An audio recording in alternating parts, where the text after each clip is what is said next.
Alain Weinstein, bonsoir. Il faut toujours dire peut-être pour la justice.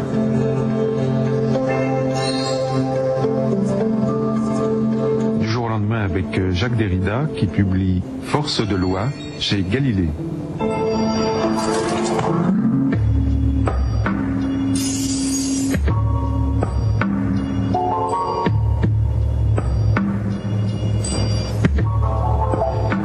Un an après Spectre de Marx, Jacques Derrida publié également chez Galilée, et en même temps que Politique de l'amitié dont nous parlions hier soir, voici un livre encore plus directement politique, Force de loi.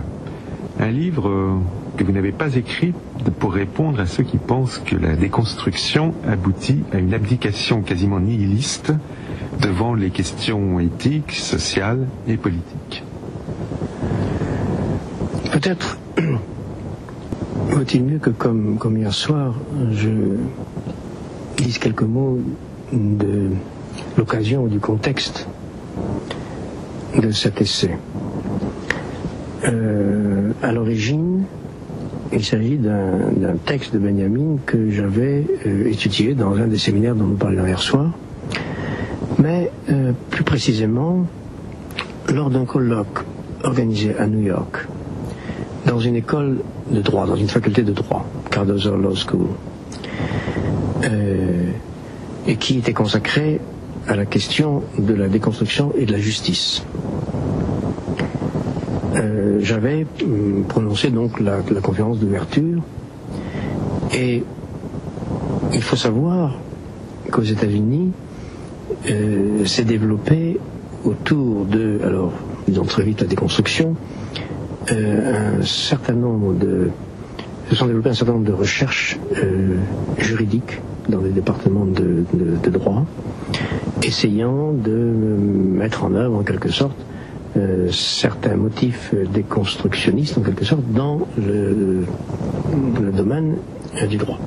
Donc c'était d'un colloque qui réunissait des philosophes, des juristes, des théoriciens de la littérature, et évidemment, comme le titre du colloque portait déconstruction et la possibilité de la justice, il s'agissait de traiter de cette grande question, mais aussi de répondre aux questions et quelquefois aux critiques ou aux objections de ceux qui avaient tendance à penser, à tort selon moi, à penser que la déconstruction était en quelque sorte coupée de tout souci éthique, politique, juridique, qu'elle poussait quelquefois au nihilisme, au relativisme, etc. Tous ces stéréotypes et ces malentendus étant assez répandus, j'ai essayé d'aborder de front, en quelque sorte, la question de la justice. Oui, l'éthique et la politique, ce sont des questions que vous traitez depuis une trentaine d'années. Oui, mais apparemment sans que certains aient perçu la chose. Bon, laissons cela. En tout cas, j'ai essayé d'aborder directement, sous leur nom, ces questions de la justice et des droits. Et après un trajet préliminaire et général sur la distinction entre le droit et la justice, sur la question de la force, alors là, référence encore une fois à la tradition, Montaigne, Pascal, Serratin, j'ai essayé de marquer que non seulement la déconstruction n'était pas indifférence à la justice, mais qu'elle était d'une certaine manière la justice même. Ou que la justice impliquait la déconstruction ou réciproquement. Que la justice était indéconstructible. Pour cela, il fallait distinguer, évidemment, le droit de la justice. Le droit, c'est-à-dire l'histoire des systèmes légaux, des concepts juridiques, des dispositifs qui forment l'histoire du droit, sont éminemment, évidemment, exposés à des questions déconstructives, c'est-à-dire à des transformations. Il n'y aurait pas de transformation politico-juridique sans, non seulement critique, mais déconstruction.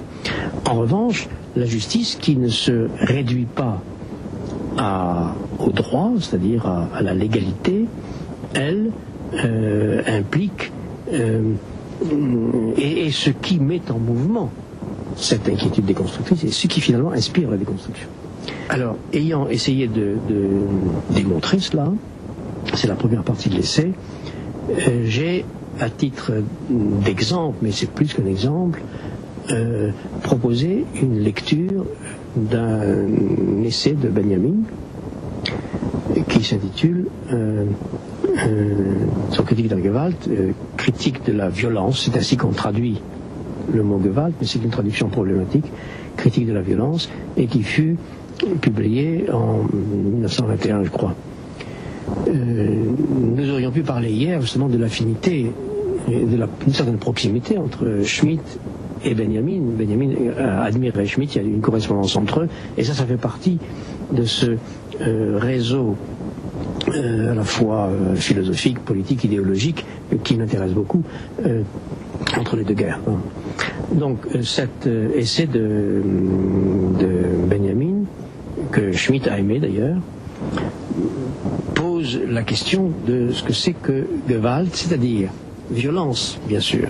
Mais en allemand, Gewalt, ce n'est pas simplement la violence, c'est aussi l'autorité, c'est le pouvoir, c'est-à-dire la force de loi, la loi en tant qu'elle implique la force.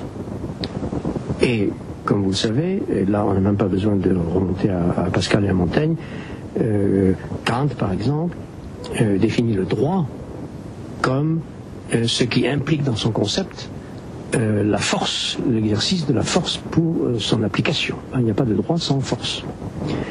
Alors Benjamin propose une réélaboration de cette question de la violence comme droit, comme pouvoir, si vous voulez. Alors j'ai suivi pas à pas cet essai, et pour à la fois en retenir un certain nombre d'analyses, de conséquences, et pour marquer à un certain point la limite de sa pertinence. Parmi les concepts organisateurs de cet essai, il y a une opposition à laquelle Benjamin tient beaucoup, c'est celle entre ce qu'il appelle une violence fondatrice de droit et une violence conservatrice de droit. La violence fondatrice, c'est cette violence qui fait que on ne peut pas fonder un droit autrement qu'à partir d'un non-droit, autrement dit, l'établissement d'un droit, l'institution, une constitution par exemple, est un acte performatif qui ne se garantit par rien qui le précède en quelque sorte. D'une certaine manière, la fondation des droits le plus légitime est illégale, est une violence. Et il n'y a pas de droit sans cette violence originaire en quelque sorte. Et puis il y a la violence conservatrice, c'est-à-dire la violence qui entretient la tradition de ce droit. Il distingue entre ce droit et la justice précisément. Et le schéma, pour le dire de façon naturellement un peu rapide, le droit dont il parle, la tradition du droit dont il parle est celle d'un droit grec, européen grec, qui l'oppose, et qui est aussi mythologique, qui implique la mythologie, qui l'oppose à une justice de nature plus visiblement hébraïque ou juive. Alors, je suis l'itinéraire de Benjamin pas à pas. Ces références, c'est un texte à la fois marxiste, néo-marxiste, grande référence à Sorel aussi, à la grève révolutionnaire. Il distingue entre une grève prolétarienne qui grève générale qui a pour visée de rétablir l'État, et une grève qui a pour visée d'abolir l'État. Alors j'essaie de suivre la logique de cette opposition jusqu'au point où elle me paraît s'emporter elle-même, se détruire elle-même.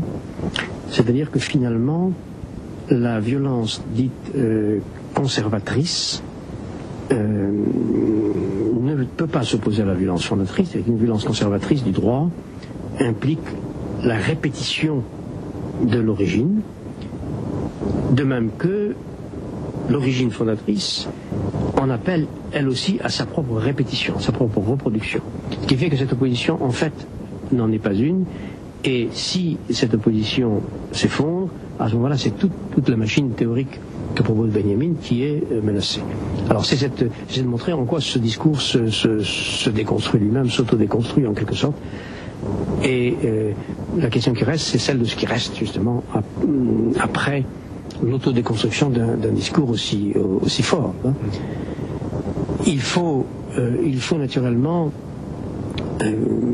être attentif au moment historique de ce discours, c'est-à-dire la fin de la Première Guerre mondiale, le moment où la démocratie parlementaire était critiquée de tous les côtés en Allemagne, où ce qu'on appelait à ce moment-là le pourrissement de la représentation parlementaire, menacée par les médias, la transformation de l'espace public, à laquelle Schmitt était aussi attentif, mais comme beaucoup d'autres Allemands. C'est dans ce contexte-là de critique marqué par un certain marxisme du parlementarisme que ce texte s'inscrive, se construit. Hein. Et il y a beaucoup à lire, à interroger, à retenir de ces critiques aujourd'hui. Comment peut-on les ajuster, quelle partie en tirer, quelles sont leurs limites, comment à la fois les réaccréditer et les discréditer aujourd'hui. C'est ça l'horizon de cet essai. Je crois que me souvenir que vous dites de ce texte, Jacques Derrida, qu'il est trop heideggerien pour vous. Oui, il y a dans ce texte, il n'est pas seulement trop heideggerien, mais enfin, il y a dans ce texte, comment dire, un culte n'est pas un bon mot, en tout cas une prise au sérieux d'une origine pure, hein, qui me paraît, de ce point de vue-là, marquée par un certain terreau commun à Heidegger et à quelques autres. Il faut dire que ce texte, pour rappeler encore des circonstances, que ce texte que j'ai présenté une première fois à New York dans le contexte que j'évoquais tout à l'heure, vous l'avez distribué où? Je l'ai ensuite, pour sa seconde partie, lu dans un autre contexte où il était question de la Shoah, des limites de la représentation. C'était un colloque organisé par Selfried Lander à Los Angeles, où la question était celle de l'Holocauste et des limites de la représentation. Et il y a dans le texte de Benjamin, je le dis à la fin, en post-scriptum, il y a dans le texte de Benjamin, dans tout ce qu'il dit notamment à la fin de la justice divine, du châtiment, de la violence divine, des échos, des connotations qui m'ont fait un peu trembler. Ça fait partie, je vais dire, Benjamin, le texte de Benjamin fait partie pour moi, comme un certain nombre d'autres, de ce texte très équivoque, comme celui de Schmitt, plus qu'équivoque, dont il faut beaucoup se méfier aujourd'hui, mais qu'il faut travailler, qu'il faut relire autrement, sans avoir peur de leur équivoque. Il faut au contraire traiter comme tel. Et de ce point de vue-là, toutes les affinités dont je viens de parler entre Schmitt et Heidegger, Schmitt et Benjamin, Schmitt et Leo Strauss, etc., forment un réseau à la fois discursif et politique dont je pense qu'on aurait intérêt à l'étudier courageusement aujourd'hui. Un des séminaires auxquels je faisais allusion tout à l'heure concernait justement ce que j'appelais la psyché judéo-allemande, c'est-à-dire la figure de cette alliance, cette affinité entre de grands penseurs juifs allemands d'après la Première Guerre mondiale et de penseurs allemands comme Heidegger ou Schmitt.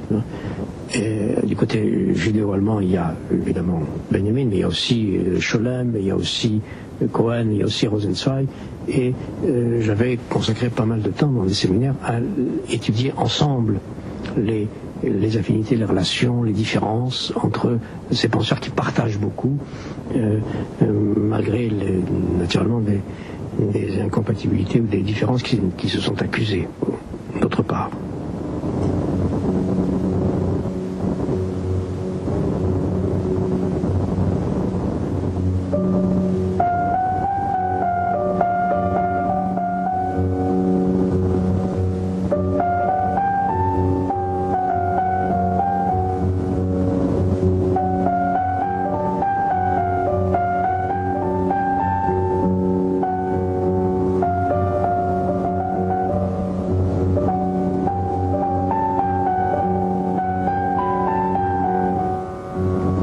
Je m'aperçois, Jacques Derrida, que nous avons commencé par la fin, c'est-à-dire par la seconde partie de votre essai « Force de loi », intitulé « Prénom de Benjamin ».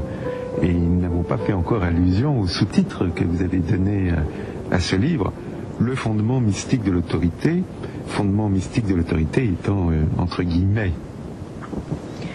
Oui, c'est une expression qu'on trouve chez Pascal, mais qui cite en fait Montaigne. Il s'agit là de ce point où il est impossible de fonder l'autorité en raison, en quelque sorte.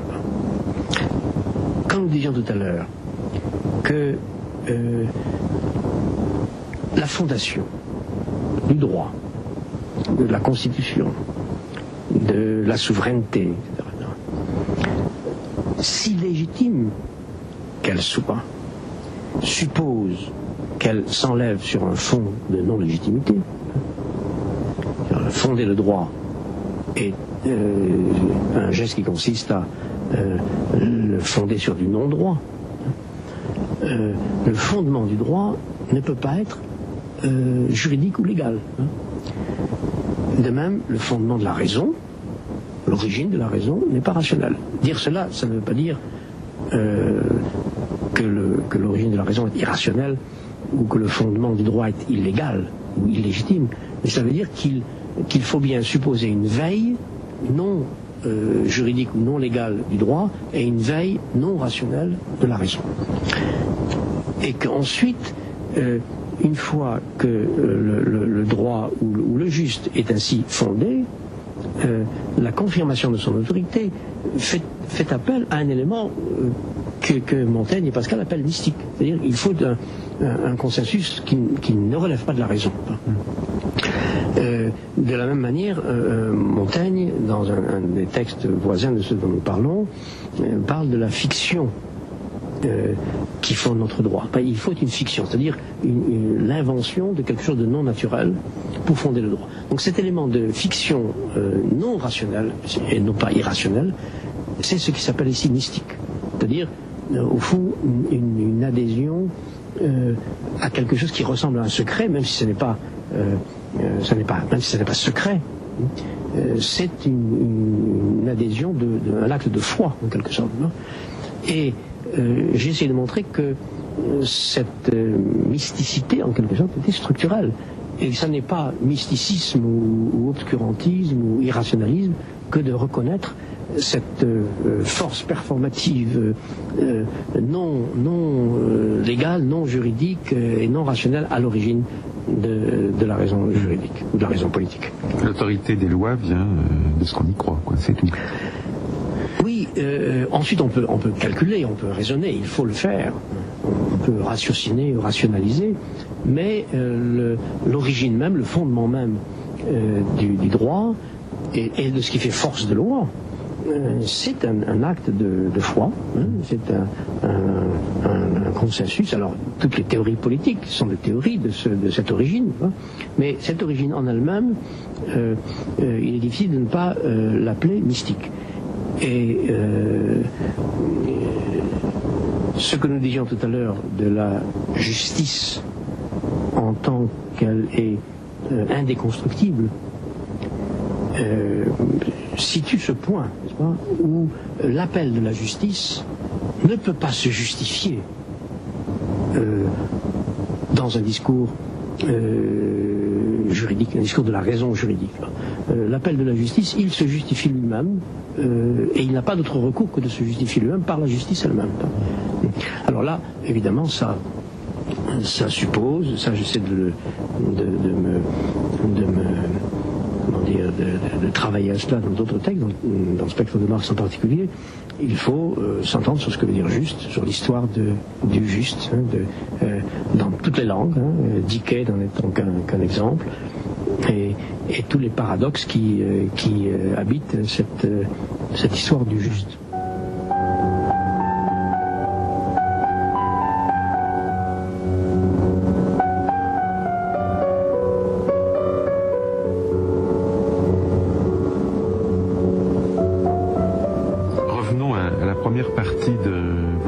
Jacques Derrida, Force de loi, qui est publié chez Galilée.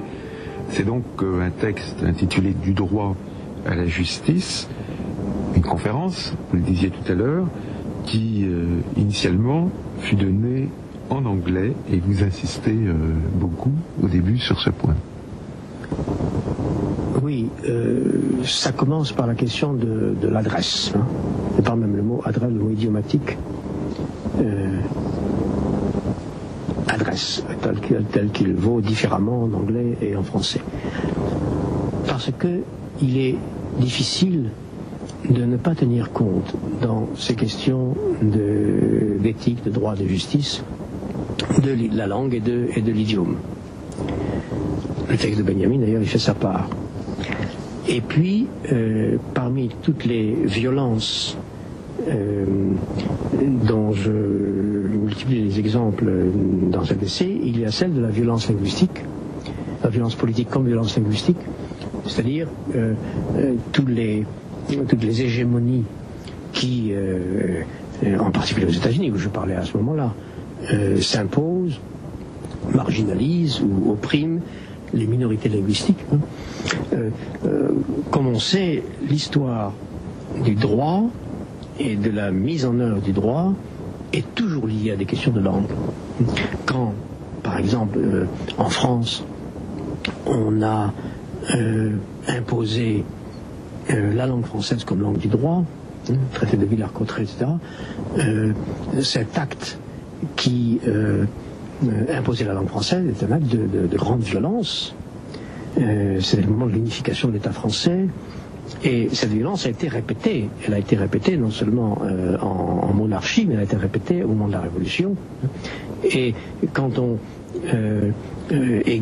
exige qu'un citoyen ou qu'un sujet de droit parle dans une langue qui n'est pas forcément la sienne au départ, ou qu'il s'adapte à une autorité, une hégémonie linguistique, cette violence en comporte beaucoup d'autres. Respecter l'idiome, ça veut dire respecter la singularité. Et on pourrait montrer, et là encore je ne peux pas le faire très vite comme ça devant un micro, on pourrait montrer à quel point toutes les violences politico-juridiques passent par des violences linguistiques. Et c'est une question qui, naturellement, aujourd'hui, est plus aiguë que jamais. Donc j'ai voulu marquer au début de cette conférence la situation linguistique, souligner le problème linguistique. Vous dites que c'était plus juste pour vous de parler anglais. J'ai essayé de parler la langue de l'autre, et non pas simplement la mienne, et j'ai essayé de rappeler que il n'y avait pas de justice sans cette prise en compte de la différence idiomatique. Cette différence idiomatique n'est pas simplement différence entre des langues nationales, entre de grands idiomes collectifs, mais elle peut être différence de la singularité de chacun. C'est-à-dire que la manière de parler, c'est une question de rhétorique et de poétique. Et quand dans un procès, le plaignant ou l'accusé ou les témoins ne comprennent pas la langue officielle, la langue qui fait autorité, etc., beaucoup d'injustices sont en cours, en marche. Donc la question de la langue n'est pas ici une question parmi d'autres, elle traverse tout l'espace du droit et de la justice. Alors revenons au titre général que vous avez donné à ces deux textes. Force de loi, force, c'est un mot qu'on retrouve souvent dans des textes dits déconstructifs. Et vous-même, vous avez appelé souvent à la vigilance sur les risques que ce mot peut faire courir. Oui. J'en ai fait souvent insister sur l'irréductibilité de la force au concept, à la forme, à la visibilité. Et évidemment, j'ai cru qu'il était nécessaire de le faire. Mais en même temps, si j'ai essayé d'être, comme vous le disiez, vigilant à cet égard, c'est parce que je vois bien le risque qu'il y a à, non pas à célébrer, je ne l'ai jamais fait, mais à prendre au sérieux l'irréductibilité de la force. Parce qu'on est très vite, on peut être très vite conduit justement au culte de la force pour la force, donc de la violence, de la puissance, et c'est exactement le contraire que je voudrais faire. Dans plus d'un texte, et en particulier dans celui-là, j'ai tenté de marquer les paradoxes de la force. Là, nous avons un grand témoin qui est Nietzsche, qui nous a plus d'une fois montré, expliqué en quoi le plus faible peut devenir plus fort que le plus fort, que qu'il n'y a pas la force, qu'il y a seulement des différences de force, et que la force peut se renverser dans des généalogies dans Nietzsche et dans lesquelles Nietzsche était passé maître. Il va de soi que ce qui s'appelle justice, ici, même si, comme le dit Pascal, il n'y a pas de justice sans force, et qu'il faut unir la force à la justice dont je parle et dont je dis qu'elle est indeconstructible, est une justice qui est due à la vulnérabilité absolue. C'est-à-dire que c'est la force la plus faible, si on peut dire. En tant qu'incalculable, elle peut être à la fois la plus irréductible à toute force, à quelque force que ce soit, mais aussi et par là même la plus blessée, la plus vulnérable. Donc nous sommes ici dans ces paradoxes qui font constamment passer la plus grande force dans la plus grande faiblesse, et l'exposition à l'autre sans lesquels il n'y a pas de justice est d'abord une exposition désarmée. Je cite à un moment donné cette admirable définition de la justice par Lévinas, qui est une définition pauvre, minimale, simple, mais qui me paraît irrécusable. Il dit la justice, c'est-à-dire le rapport à autrui. On n'a pas besoin du droit ou des concepts très compliqués pour définir la justice, c'est le rapport à autrui, c'est-à-dire face à l'autre en tant qu'autre. La pensée ou le respect de l'autre en tant qu'autre. Et cette exposition ou hospitalité à l'autre en tant qu'autre, c'est une justice qui ne peut être que désarmée. L'hospitalité à l'arrivant, à l'autre comme arrivant, ne peut être que ouverture désarmée. Bon, ça ne veut pas dire qu'il faut abdiquer toute espèce de raison, de contrôle, ni même d'armement, mais qu'il y a un point où, si c'est de l'autre qu'il s'agit, et si la justice est cette exposition à l'altérité de l'autre, un point où la force doit renoncer absolument à elle-même. Alors c'est un renoncement qu'on peut juger impossible, qui est en tout cas imprévisible, incalculable, improgrammable, mais sans cette, je ne dirais même pas cet horizon, parce que ce n'est même pas un horizon, sans cet ordre de désarmement, il n'y aurait pas de justice, il n'y aurait même pas de force juste. Alors comment accorder ou articuler entre elles la force nécessaire, la force de loi, et la justice sans force?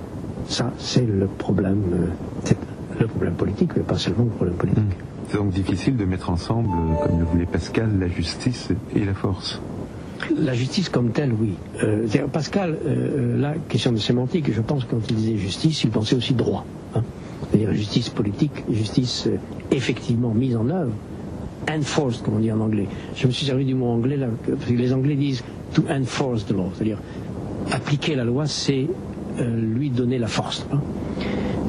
Quand Pascal parle dans ce célèbre mot qu'on a cité de mille façons, à savoir il est juste que ce qui est juste soit suivi, il est nécessaire que ce qui est le plus fort soit suivi, la justice sans la force est impuissante, la force sans la justice est tyrannique, il faut donc mettre ensemble la justice et la force. Quand il dit cela, je crois qu'il a en tête le droit plutôt que la justice, hein, au sens des distinctions que nous faisions tout à l'heure. Ça, ce sont des pensées qui ont été censurées dans l'édition de Port-Royal.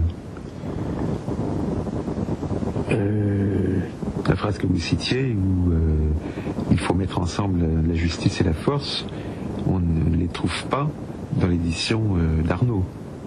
Oui, là il faudrait que, j'avoue que je ne suis pas en mesure, à l'instant où je vous parle, de rassembler ma mémoire sur ces problèmes d'édition. Alors, posons une autre question. Qu'y a-t-il au commencement de la loi, puisque c'est aussi l'une des questions que vous posez dans votre livre? Pour faire une réponse abrupte à une question si difficile, je dirais que il y a l'autre. Il y a l'autre. Vous savez que la morale, de type kantien par exemple, mais aussi la morale au sens courant et la morale dans nos cultures, s'appuie sur ce qu'on appelle la liberté. Pas de morale sans liberté, pas de responsabilité sans liberté, et pas de responsabilité et de liberté sans autonomie. L'autonomie, ça consiste à, comme le nom l'indique, à se donner sa propre loi. Se donner sa propre loi. Être responsable et être moral, c'est être libre et par conséquent se donner sa propre loi. Kant a déployé un discours très, très, très puissant à ce sujet. Mais je me demande si cette autonomie-là ne suppose pas, et là je le dis sur les traces par exemple de Lévinas, ne suppose pas une hétéronomie radicale, c'est-à-dire une dépendance qui ne supprime pas notre liberté, une dépendance qui est la respiration de notre liberté par rapport à l'autre. S'il n'y avait pas d'altérité radicale, comme loi de l'autre, il n'y aurait pas d'obligation, il n'y aurait pas d'impératif, et par conséquent il faut essayer de penser, sans que ce soit une contradiction, une hétéronomie au cœur de l'autonomie. Et donc entre moi et moi, dans l'autonomie, un rapport tel que l'injonction de l'autre demeure inflexible dans l'autonomie. Par conséquent, le respect de la loi, lorsque Kant parle du respect, il parle du respect de la loi, qui est la cause du respect. La loi est la cause du respect dont parle Kant. Ce respect suppose une hétéronomie radicale, donc une sorte de dissymétrie. L'autre est avant moi, l'autre est au-dessus de moi, et l'origine de la loi, c'est ça. C'est-à-dire une antériorité qui n'est pas seulement chronologique, mais une antériorité absolue de l'autre sur moi, ou en moi. Si on demandait, comme vous le faites, ce qu'est l'origine de la loi et le fondement mystique de l'autorité, je dirais cela. Hein, c'est l'altérité. C'est pas la loi, donc. C'est pas la loi qui est à l'origine de la loi. Non, la loi ne peut pas être à l'origine de la loi. Alors, évidemment, dans la mesure où cette loi me commande et est à la fois devant moi, avant moi, on est engagé dans le paradoxe de son inaccessibilité. Je renvoie ici à l'homme devant la loi, dont parle Kafka, que cette loi qui est toujours antérieure à toute expérience de l'autonomie, elle est irréductible à ce qu'on appelle les lois, c'est-à-dire au dispositif de l'égalité. La loi, c'est pas l'ensemble des lois, hein. Et cette loi est transcendante, inaccessible, ce qui ne veut pas dire qu'elle est quelque chose de transcendant. Elle est moi-même, c'est moi qui produis cette loi. J'essaie de le montrer dans une lecture de l'homme de Devant la loi de Kafka. C'est parce que c'est moi qui produis cette transcendance que je ne peux pas y accéder d'une certaine manière, et qu'elle est toujours devant moi, inaccessible, intangible, tout en s'adressant à moi singulièrement. À moi singulièrement, c'est-à-dire que, comme le dit le gardien de la loi dans L'homme devant la loi, cette loi est destinée à toi seul. Hein. C'est-à-dire qu'elle s'adresse justement à travers un idiome, elle ne vaut que pour toi. Elle a valeur universelle, mais chaque fois, l'injonction s'adresse à toi uniquement, singulièrement. Hein. Cela n'est pas contradictoire avec l'universalité de la loi, mais il faut ici penser ensemble cette universalité et la singularité de l'injonction à chaque instant. Autre point que vous soulignez dans Force de loi, Jacques Derrida, le droit n'est pas la justice. Il s'exerce au nom de la justice. Oui. Si on appelle droit, là, il faut naturellement s'entendre sur l'usage des mots et l'extension des concepts. Si on appelle droit un système institué, un système de convention en quelque sorte, de dispositifs légaux instaurés à un moment donné de l'histoire par des sociétés déterminées. À ce moment-là, le droit, et il y a des droits, c'est pas là, il y a un droit romain, un droit germanique, et nous avons affaire à une histoire du droit. Le droit international aujourd'hui se transforme et est appelé à se transformer constamment. Il y a donc une histoire du droit, c'est-à-dire de la législation et des constitutions et des textes de loi. Cette histoire du droit, évidemment, elle est guidée, et elle prétend être guidée en tout cas, par une justice à laquelle le droit est toujours inadéquat. C'est à cause de cette inadéquation qu'il y a une histoire. Si la justice se confondait avec le droit, il n'y aurait pas d'histoire. On aurait tout de suite atteint le droit parfait, il ne serait pas perfectible. S'il y a une perfectibilité du droit, c'est dans la mesure où il est constamment inadéquat à lui-même et à la justice. Ça ne veut pas dire que justice et droit sont deux contenus différents, deux pôles opposés. Je crois que la justice est différente du droit et transcendante au droit, mais cette transcendance et cette différence s'exercent à l'intérieur du droit. Elle travaille le droit. C'est une différence à l'intérieur du droit qui fait que le droit est inégal à lui-même. D'où le constant mouvement de l'histoire du droit, sa perfectibilité.